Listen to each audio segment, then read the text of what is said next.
main problem with Synchro decks was that they just weren't consistent. But what if I were to tell you that there was a Synchro deck that actually doesn't just die to any hand trap? This is Phoenix Brave, and this is the new kind of meta deck going around in the OCG. It's not one of the best decks in the OCG, but it's still been going around.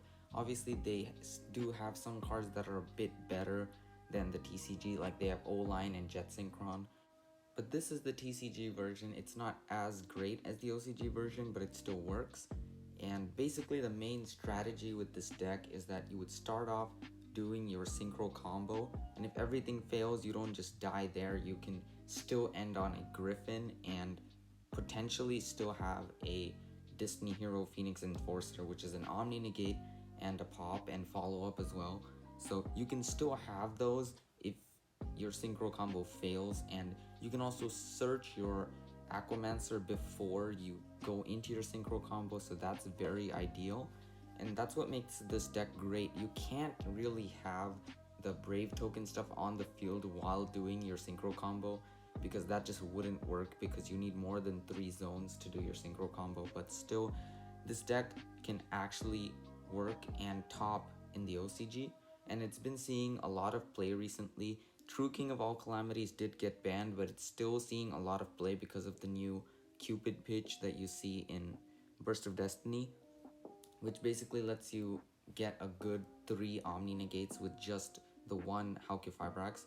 And in the combo I will show off later in the video, basically you can just start off with a Sangin and then just end on like 3 Omni Negates and still have that Aquamancer in the graveyard, just in case if like your opponent were to drop Nib on you or something, and then your combo is just destroyed, then you still have the Aquamancer in the grave and you can still keep going with your combo. Or if you also have Fusion Destiny in hand, you can just go ahead and use that, and then you will have a Phoenix Enforcer and you wouldn't just pass your turn.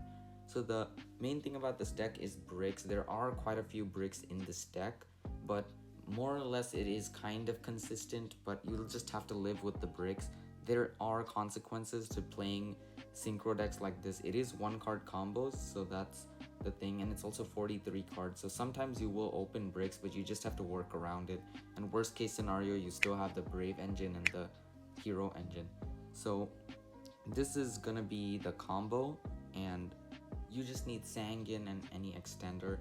You can obviously do this in other ways as well, because you have your Psychic Wielder as the tuner, and you can sometimes even open your Crusadia. But this is basically what you do. You'd go into Cherubini, mill the Aquamancer, and then you would go into your Hauke Fibrax combos, and you can just go from there.